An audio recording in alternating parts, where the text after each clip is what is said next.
tolerir siapapun anggota DPR RI dari partai PKB sekaligus keluarganya, kita tidak akan pernah mentolerir dan tidak akan pernah memberikan pelindungan.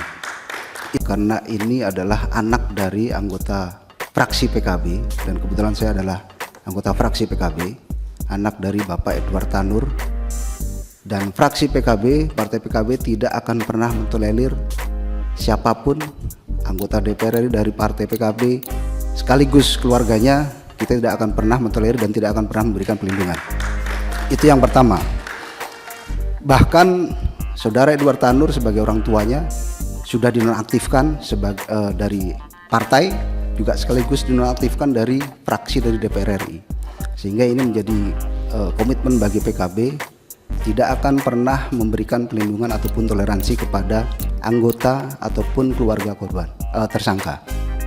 Kemudian yang kedua, saya kira ini putusan yang dilakukan oleh hakim ini sangat janggal sekali, bahkan tidak ada satupun pasal yang dituntut ini digunakan.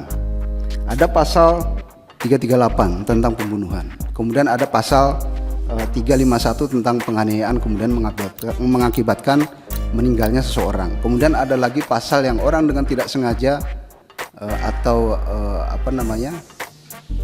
telah menghilangkan nyawa seseorang, ini juga tidak digunakan. Sementara dari hasil visum yang tadi dijelaskan, ini jelas-jelas di sana ada unsur penganiayaan.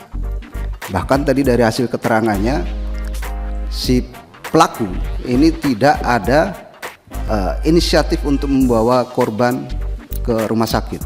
Nah, ini menjadi suatu hal yang janggal. Nah, saya kira ada dua hal yang perlu dilakukan oleh Komisi 3. Yang pertama adalah kita harus menggunakan fungsi pengawasan kita, Pak Ketua. Kita harus meminta kepada MA, kepada KY untuk memeriksa hakim yang memberikan putusan bebas kepada tersangka.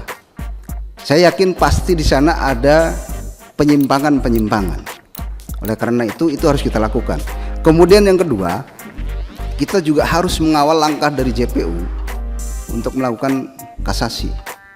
Saya tidak ingin kemudian korban ini mohon maaf meninggal dalam keadaan sia-sia dan tidak mendapatkan keadilan.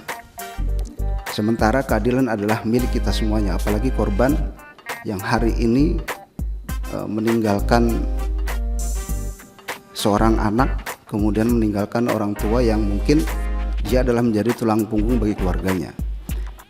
Nah, Ketua, saya kira ini kita harus tegas, Komisi 3.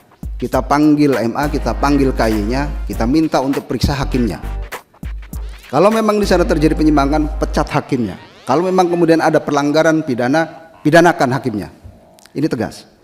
Download Tribun X sekarang, menghadirkan lokal menjadi Indonesia.